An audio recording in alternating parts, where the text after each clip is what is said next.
Have you had temporary relief from spinal compression related back pain, but not a long-term solution for it? If so, I'm going to show you 5 exercises you can do in this video to anticipate and prevent spinal compression from happening in the first place.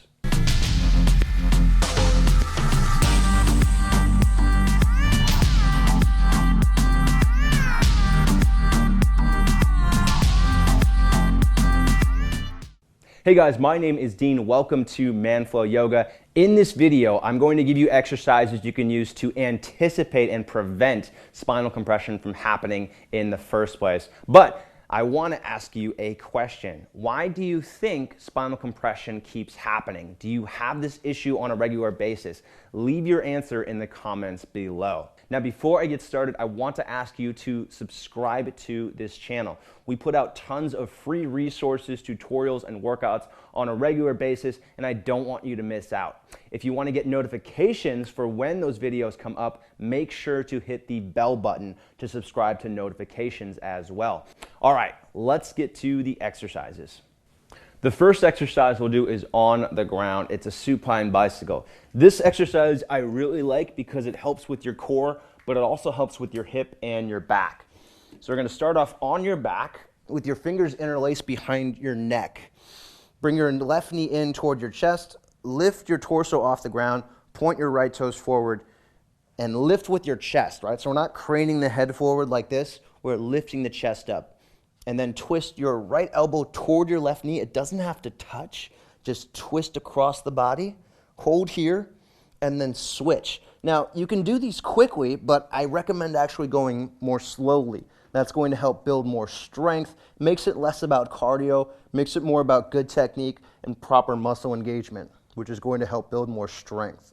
All right, and then switch sides. Again, right elbow coming toward the left knee, chest lifting up, right toes pointing forward, left knee squeezing back toward the shoulders, and switch one more time. Right knee in toward the right shoulder, left toes pointing away, and twisting over toward the right. All right, bring it back to the middle and relax. You can do that for 60 seconds, maybe 90 seconds, build your way up, and again, focus on proper muscle engagement and the proper technique. From here, we're gonna stand up. That was a really good warm-up, but now we're going to get into some more full body exercises. First exercise is a high lunge. So step your right leg to the back, right leg. Squeeze your legs toward one another, lift your ribs up away from your hips, slight bend to your right knee here. So make sure that you're not anterior pelvic tilting. We don't want your lower back arched. We want it nice and neutral. Ribs lift up. You can bring your arms up as well. Squeeze your legs toward one another. So left heel squeezes back, right foot squeezes forward. That's going to engage your inner thighs, which helps to support your core strength and relieve tension from the back. So holding this for, I would say, at least 45 seconds, and you can hold for up to 90 seconds. But again, make sure that you're squeezing your hips, squeezing your thighs here, building strength, not just passively standing here in a stretch.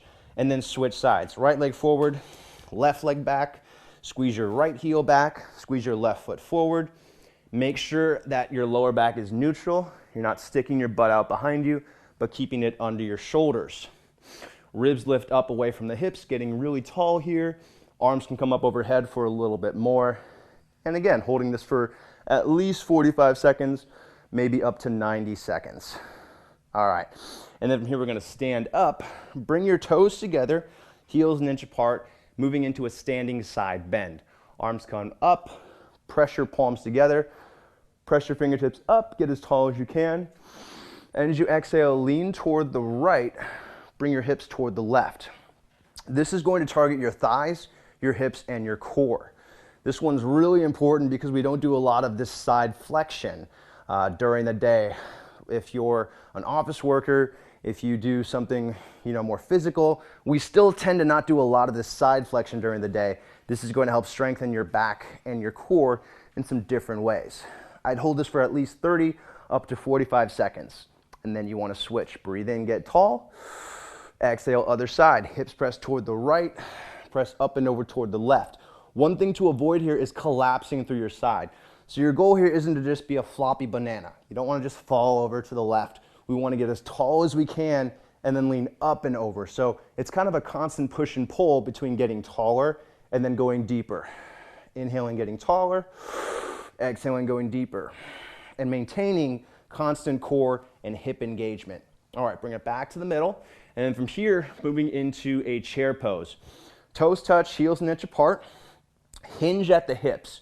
Okay, so pull your butt back as if someone was pulling your butt back with a rope, right? Someone kind of standing behind you and pulling your hips back directly.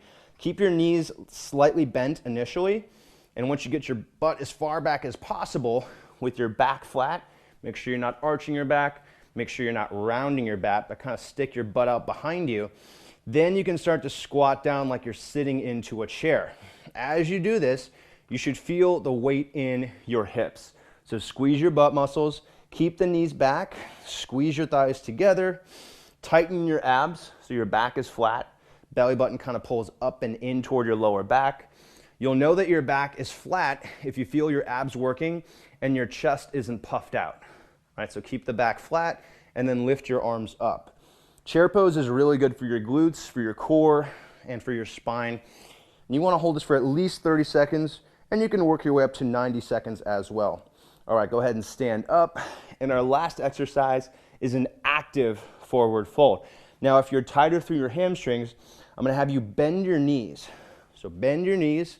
Again, hinge at the hips. Pull your chest forward and up. So I'm trying to keep as much space in the front of my body as I can. I'm not rounding my back here. I'm lengthening from my pubic bone through my throat and then slowly folding here. Now, if you have a block or you have a stack of books or a foam roller, you can use that to bring the ground up to you, and that's going to help you keep your spine more flat. If you notice that your back is rounding and you're feeling a lot of stretching in the low back and not as much in the hamstrings, bend your knees a little more, use that block, lengthen through the front of your body. Now, in this position, you'll feel stretching through the backs of your thighs, but I also want you to focus on squeezing your thighs and squeezing your abs. So keep it active in your core and in your hips to actively release the muscles in the backs of your legs without overstretching the low back. This one I would hold for 20 to 45 seconds. Make sure you're keeping good technique as you're doing this. All right, and then go ahead and stand back up. And that's it. So those are your 5 exercises. You can do those on a daily basis, even up to 2 times per day, to help prevent spinal compression from happening in the first place. But again, this is only kind of part of the solution. If you have spinal compression that you're dealing with now, you'll want to do exercises that directly relieve that. You want to work on your core and your hips. You want to work on your mid and your upper back, and directly on the spine as well. So make sure you check out the blog I've got on decompressing your spine. It's on my website. The link is in the description here. And if you want to check out any of the other resources that I found useful to this whole topic, check out the description. You'll find some other links in there as well. All right, guys, that's it. If you're not already subscribed, make sure to subscribe to this channel. If you liked the video, go ahead and leave a like, comment. If you want to tell me a bit about your experience with spinal compression, if you want to let me know something about this video, would love to hear it. All right, guys, thanks for watching, and I'll see you in the next video.